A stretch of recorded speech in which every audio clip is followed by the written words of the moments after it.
ডোনা একটু দম নিয়ে বলল, তবে তোমার দেখা উচিত ছিল। আমি তাকে দেখেছি, দেবতা অ্যাপোলোর মতোই ঐশ্বরিক সুন্দর সে। তাকে দেখলে চোখ ফেরানো যায় না। সিয়া এবার মৃদু হাসল, ঠোঁটে এক ব্যঙ্গাত্ম মিশ্রিত কোমলতা। তুমি ভালো করে জানো ডোনা, সৌন্দর্যের মোহে মুগ্ধ হয়ে মূর্ছা যাওয়ার মতো মেয়ে আমি নই। বাগানের নিস্তব্ধতায় লণ্ঠনের আলো আর দুজন নারীর আলাপ মিলেমিশে এক অজানা গল্প বুনে চলেছিল ভবিষ্যতের বুকে লুকানো অনেক রহস্য আর বেদনার ইঙ্গিত দিয়েছে। ফেব্রুয়ারির কেলোস। রানী হেলেনার ব্যক্তিগত কক্ষে দেওয়ালে ভিক্টোরিয়ান চৈত্র শিল্পীর ছায়া ঝুলছিল। জানালার ওপাশে ঘন মেঘে ঢাকা সন্ধ্যা নেমেছে। রাজপ্রাসাদের এক কোণার কক্ষে জমে উঠেছে চাপা অসন্তোষ। মা, তার মানে ভাই রাজা হয়েছে কেবল সাময়িকভাবে, কর্কশ কণ্ঠে বলে উঠল এমিলি। চোখে রাগের ঝিলিক, ভ্রু কুঞ্চিত। আর 2 বছর পরে সেই আমাদের সৎ বোন সিয়া হবে রানী। ইনেসা তখন চুপচাপ দাঁড়িয়ে হঠাৎ গর্জে উঠল, কেন? কেন? যদি কোনো নারী এই রাজ্য শাসন করে, তাহলে সেটা আমি বা ইরিয়া নয় কেন? কেন সেই মানবী মেয়েটা? রানী হেলেনা ধীরে ধীরে চেয়ার থেকে উঠে দাঁড়ালেন। মুখে বিরক্তির ছাপ স্পষ্ট, তবে চোখে দূরের চিন্তা। আমি নিজেও তা ভাবছি, কিন্তু এসব নিয়ে চিন্তা করে লাভ নেই। যা হওয়ার তা হবেই। এখন আমার পুত্র জর্জিও এসে গেছে, রাজনীতির দায়িত্ব তাকেই নিতে দাও। ইনোসা দাঁতে দাঁত চেপে বলল, ওই মেয়েটা সব কিছুতে এগিয়ে কেন বলো তো? রূপ, গুণ, ভবিষ্যৎ, সব কিছুতেই। একটা সাধারণ মানুষ কিভাবে আমাদের চেয়ে বড় হয়ে ওঠে? এরিয়া জানালার বাইরে তাকিয়ে বলল, হয়তো সে মানুষ বলেই তার রক্ত এমন কিছু আছে যা আমাদের নেই। কোমলতা, দুর্বলতা আর এক অদ্ভুত আকর্ষণ। আর হয়তো ভাগ্য। ঠিক তখনই কক্ষের দরজা আর শব্দ হলো। ভারী চেহারা আর মৃদু ছায়ায় ঢেকে গেল চারপাশ। ভেতরের প্রবেশ করলো জর্জিও। কক্ষে উপস্থিত 4 জনের নেই একটু চমকে ফিরে তাকালো সেখানে। জর্জিওর ভারী পায়ের শব্দে সবাই চুপ হয়ে গেল। জর্জিও গম্ভীর কণ্ঠে বলল, মা, একটু ধৈর্য ধরো। আমি এখানে রাজা হতে আসিনি। শুধু আমার আরও উদ্দেশ্য আছে, আর তার মধ্যে একটা কথা তোমাদের কাউকে বলিনি। হেলেনা কপাল কুঁচকে তাকালেন ছেলের দিকে। আনাস্থাসিয়ার রক্ত সাধারণ নয়। জর্জিও ধীরে ধীরে বলল, ওর রক্ত গোল্ডেন ব্লাড, একমাত্র সেই রক্ত যা কোনো বিশুদ্ধ ভ্যাম্পায়ার একবার পান করলে সে চিরদিনের জন্য অমর হয়ে যাবে। এই সত্য কেবল আমি আর মহারাজ ডোরাথসন জানি, কিন্তু আমি নিশ্চিত বাইরের বহু শত্রুও এটা জেনে গেছে। রানী হেলেনা বিস্ফোরিত চোখে বলে উঠলেন, তাহলে তো আমরা দেরি করে ফেলেছি জর্জিও। ওই মেয়ে তো মানুষ, আমাদের চেয়ে দুর্বল। চলো সবাই মিলে ওর রক্ত পান করি এখনই। ইনোসা আর ইরিয়া তাকিয়ে রইল বিস্ময়ে। এমিলি চোখ চকচক করছে, কিন্তু তখনই জর্জিও গর্জে উঠল, থামো। কক্ষে নেমে এলো নিস্তব্ধতা। জর্জিও কড়া গলায় বলল, এই রক্ত এখন কাজে লাগবে না। এটা কাজ করবে মাত্র একটা নির্দিষ্ট রাতে, যেদিন চন্দ্রগ্রহণ ঘটবে। আর আনাস্থাসিয়ার বয়স 18 প্রায় হয়ে ঠিক 19 বছরে পড়বে। আর সেই রাতে সে একজন পূর্ণ ভ্যাম্পায়ারে রূপান্তরিত হবে। আর সে ভ্যাম্পায়ার হওয়ার ঠিক তার আগ মুহূর্তেই রক্ত পান করতে হবে। তার আগে নয়, তার পরেও নয়। হেলেনা থমকে গেলেন, মুখে অনিচ্ছা আর বিস্ময় একসাথে ফুটে উঠল। জর্জিও আবার বলল, এই সময়ের আগে কেউ ওর রক্ত পান করলে সেটি শুধু বিষ হয়ে উঠবে তোমাদের মতো ভ্যাম্পায়ারদের জন্য। তাই আমি ওকে এক মুহূর্তের জন্য চোখের আড়াল করতে পারবো না। আমার ওকে 24 ঘন্টা পাহারা দিতে হবে, কারণ শুধু আমরা না, আমাদের বাইরের শত্রুরাও জানে এই সত্য। ইনেসা ফিসফিস করে বলল, তুমি বলতে চাচ্ছ সিয়া এখন কেবল একটি মানুষ নয়, বরং রাজ্যের সবচেয়ে বিপজ্জনক চাবিকাঠি। জর্ডিও চুপ করে থাকলো এক মুহূর্ত, তারপর তার চোখে এক কঠিন সিদ্ধান্তের ঝলক। সে এখন শুধুই মানুষ নয়, সে ভবিষ্যতের একমাত্র উত্তরাধিকার, যার শরীরের রক্ত যে কোনো ভ্যাম্পায়ার সাম্রাজ্যের ভাগ্য বদলে দিতে পারে। কক্ষের বাতাস ভারী হয়ে ওঠে, ইরিয়ার ঠোঁট কাঁপে। এমিলি চোখ সরিয়ে নেয়। হেলেনা তখনও দাঁড়িয়ে, কিছু বলার জন্য মুখ খুলে আবার বন্ধ করে দেয়।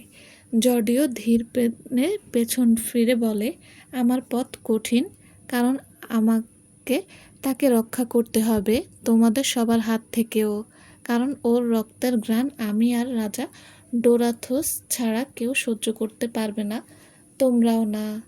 ধীর পায়ে নিঃশব্দে এগিয়ে চলেছে সিয়া, রাজপ্রাসাদের দীর্ঘ করিডোর পেরিয়ে ফিরছে নিজের কামরার দিকে।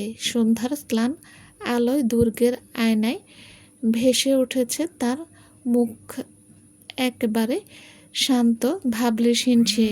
ঠিক তখনই পেছন থেকে ভেসে এলো এক দৃঢ় কণ্ঠ, সিয়া। পা থেমে গেল সিয়ার, মুখে কোনো বিস্ময় নেই। সে জানত এই ডাক আসবেই।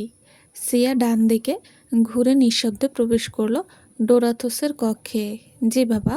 ডোরাথোস বসেছিলেন রাজকীয় কুর্সিতে। ভরা সভা থেকে হঠাৎ কোথায় চলে গেলে? কণ্ঠে রাগ নেই, তবে গম্ভীরতায় কক্ষের বাতাস ভারী হয়ে উঠল। সিয়া মাথা নিচু করে উত্তর দেয়, আমি ফিলিপকে নিয়ে একটু জঙ্গলে গিয়েছিলাম বাবা। স্বরে ছিল না কোনো প্রতিবাদ, আবার নিখাদ আত্মবিশ্বাসও নয়। জঙ্গলে? ডোরাথোস এবার ধীরে উঠে দাঁড়ান, তার কণ্ঠে হালকা ক্ষোভ, চোখে কঠোরতা। আজ সন্ধ্যায় রাজ্য পরিচালনার গুরুত্বপূর্ণ আলোচনা চলছিল। তুমি কিভাবে এমন দায়িত্বজ্ঞানহীন হতে পারো সিয়া? এখনও ভাবো তুমি শিশুই আছো? তুমি ভবিষ্যতের রানী।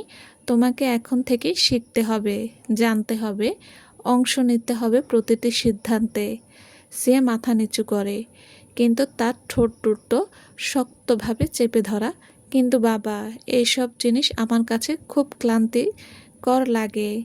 রাজনীতি, সভা, সবই কেমন যেন ঠান্ডা, রক্তহীন। আমার ভেতরে কোনো আগ্রহ জাগে না। এক মুহূর্ত নিস্তব্ধতা।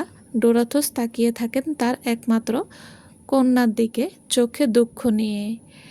একদিন এই দুর্গ, এই রাজ্য, সব কিছু তোমার হাতে থাকবে সিয়া। রাজনীতি থেকে মুখ ফিরিয়ে থাকলে একে রক্ষা করবে কে?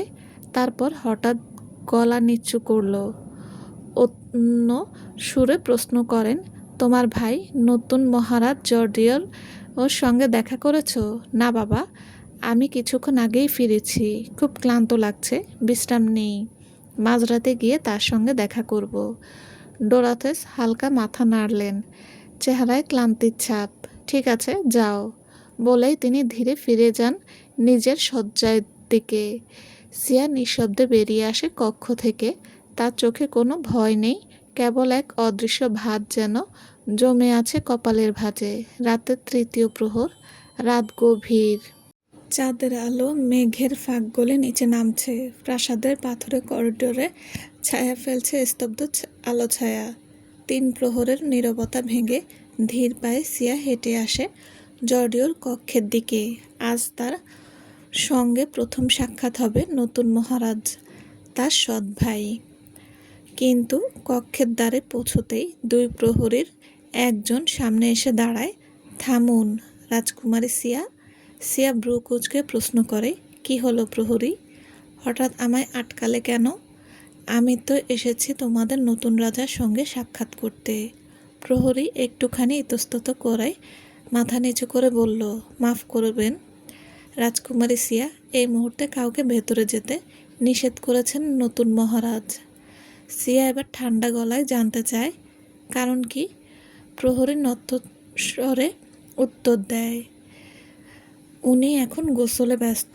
কিছুক্ষণ নিশ্চুপ দাঁড়িয়ে থাকলো সিয়া, তারপর মাথা হেলিয়ে বলল, ঠিক আছে, আমি কাল সন্ধ্যায় আবার আসব। চোখে মুখে কোনো বিরক্তি নেই, কেবল এক অনুচ্চারিত সংশয়। সে ধীরে ধীরে সরে যায় সেখান থেকে। নিজ কক্ষে ফিরে এসে বিছানায় গা এলিয়ে দেয়। নিঃশ্বাস নেয় গভীরভাবে। চোখ বন্ধ করল। আজ অনেকটা ক্লান্ত ছিল, তাই কিছুক্ষণের মধ্যেই নিদ্রা নামলো তার চোখের পাতায়। অন্যদিকে ডোরাথন জানালার পাশে দাঁড়িয়ে এক দৃষ্টিতে তাকিয়ে আছেন অন্ধকার আকাশের দিকে।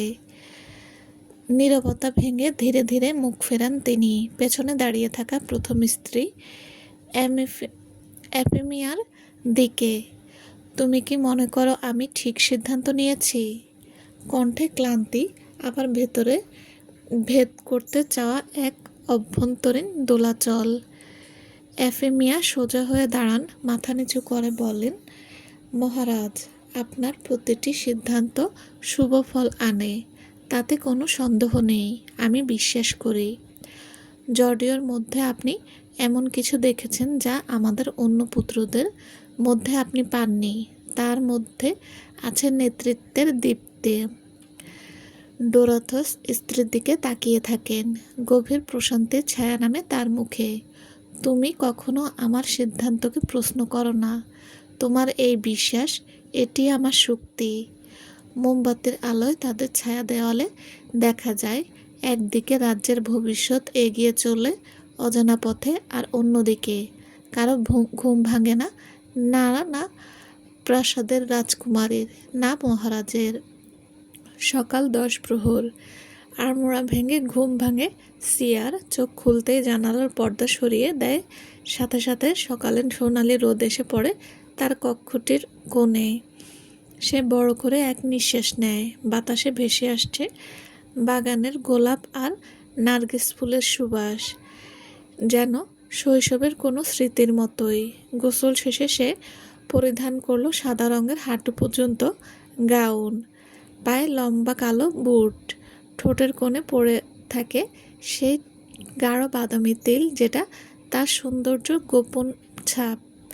আজ সে তার লোকালয়ের মানুষের বন্ধু সঙ্গে একসাথে নাস্তা করবে বলে একেবারে প্রস্তুত।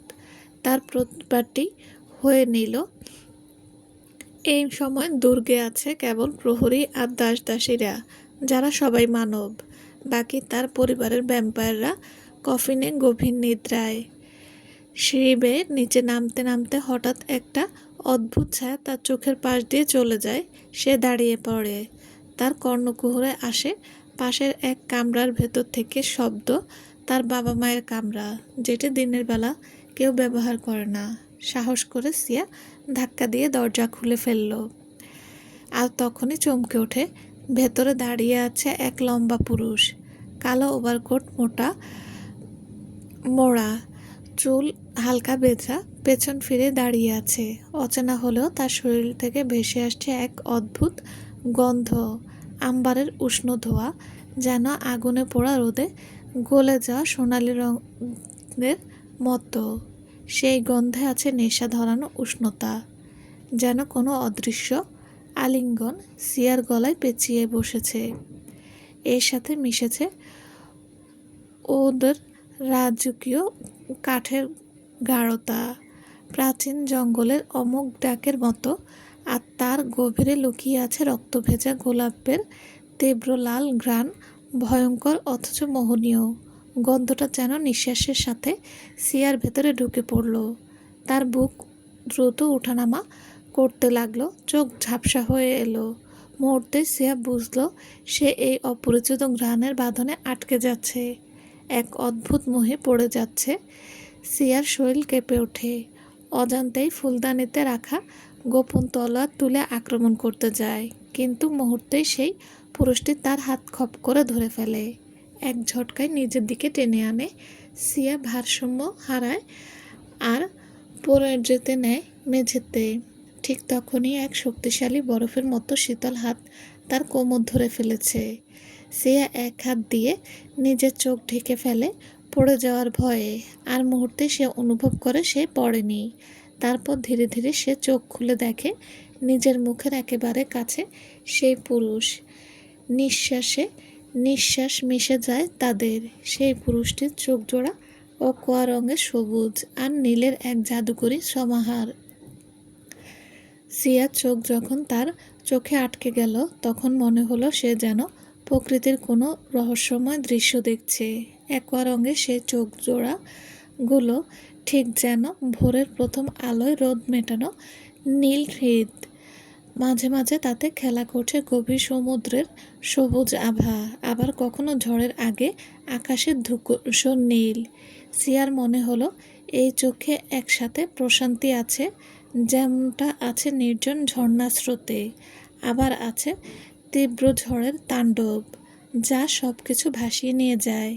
সে নিজেও টের পেল যতই চোখ ফিরে নিতে চাইছে ততই যেন ডুবে যাচ্ছে এই দৃষ্টির গভীরে। এক মুহূর্তে তার ভেতরে মনে হলো এ চোখ থেকে মুক্তি নেই, এ যেন প্রকৃতির শপথ, আমাকে টেনে নিয়ে যাবে নিজের অন্তরে। সিয়া স্তব্ধ, হৃদয় থমকে যায়। নিজের হাত আঁকড়ে ধরে আছে পুরুষটির ওভারকোট। পুরুষটি ধীরে ধীরে তার কোমর থেকে হাত সরিয়ে নেয়, তবু চোখে একটু নরম ভাব নেই। সে বোধহয় বুঝতে পারল সিয়া তাকে চিনতে পারেনি, তাই সিয়া কিছু জিজ্ঞেস করার পূর্বেই সে গভীর স্থির দৃষ্টিতে তাকিয়ে বলে উঠল, জর্জিস মিয়াউলিস। সিয়ার ঠোঁট ফাঁক হয়ে যায়, চোখ বিস্ফোরিত।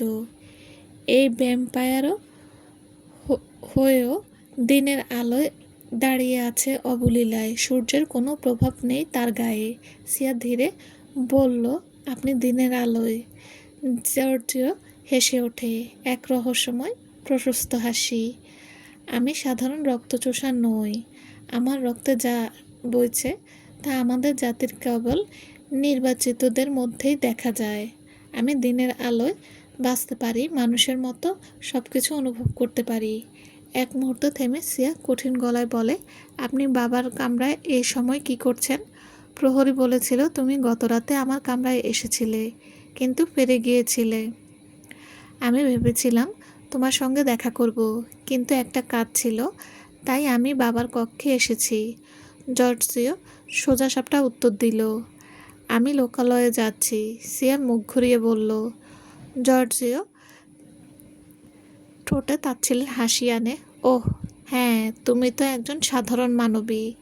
সিয়ার চোখে ঝলক খেলে যায়, ঠোঁটে চোরা হাসি ফুটে ওঠে। হ্যাঁ, আমি মানবী, তবে সাধারণের মাঝে আমি অসাধারণ। জর্জিও এবার এক মুহূর্ত নিশ্চুপ, তার চোখে অদ্ভুতভাবে স্থির হয়। সিয়ার মুখে যেন কোথাও থেমে গেছে সময়।